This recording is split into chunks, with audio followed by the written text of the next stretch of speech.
Vipi wewe umeondoka duniani, umemaliza mwaka mzima, umeshindwa kutekeleza tuliyokubaliana? Ina maana umevunja ahadi. Yule bwana aliwatazama wenzie akawaambia, ndugu zangu, mnanilaumu, mnayo haki ya kunilaumu, lakini wallahi mngejua yaliyonifika msingenilaumu, mngeniombea tu. Mimi nilikufa, lakini baada ya kufa ndugu zangu hamkuniacha, mliniosha, mkanivalisha sanda, mkaniswalia, kisha mkanishusha kaburini, mkanilaza kwenye mwanandani, mkachukua leli mkaniwekea juu, mkachukua ubao mkanifunika nao, mkachukua majani mkanijazia, kisha mkateremsha udongo mpaka juu ya kaburi. Baada ya dua mkatawanyika kurejea majumbani. Leo nataka niwaambie, hakuna siku iliyokuwa ngumu katika maisha yangu kama siku ile, kwa sababu mlivyoondoka tu nyuma nikaanza kuhojiwa. Wallahi na hapa sijapata kushuhudia mahojiano makali kama yale. Wale jamaa wanahoji kwa umakini wa hali ya juu, na unatakiwa wajibu kwa kauli ya hali ya juu. Ukijichanganya ukajibu tofauti, wana adhabu ambazo hapa duniani hakuna mfano wake. Tena hawana haraka. Swali moja linaweza likachukua hata mwezi mzima. Yaani wanakuhoji, nafikia mara wanakuambia muda umetuishia, tutarudi. Ukiziona sura zao wanaanzia pale walipoishia. Enyi ndugu zangu, mpaka jana jioni ndugu yenu ndio nimemalizia swali la mwisho.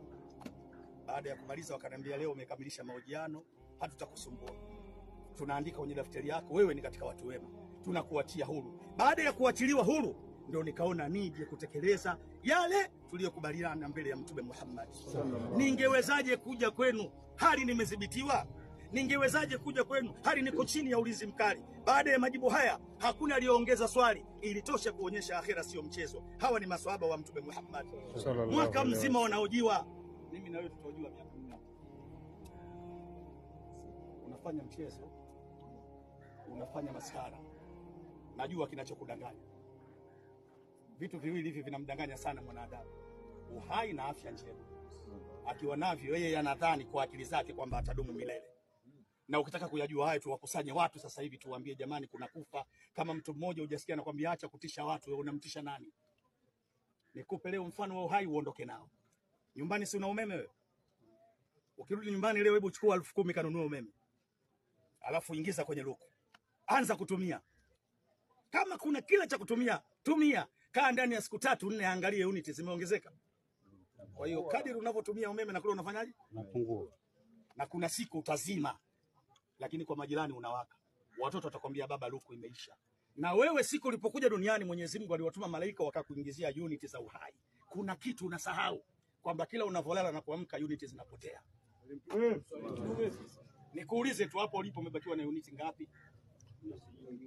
Nikikwambia zimebakia point, nani anabisha? Wangapi leo wanafia guest juu ya vifua vya wake za watu? Hivi ule maiti angejua anaenda kufa kule, angekwenda kuzini yule? Kwa hiyo ndugu zangu, tuwe makini. Wewe unaocheka cheka kwenye msiba, wewe zamu yako inakuja, alafu haiko mbali, nakwambia. Unaingia hapa sasa. Ukiingia hapa ndio utajua kama maharage mboga au futari. Siku ukiingia,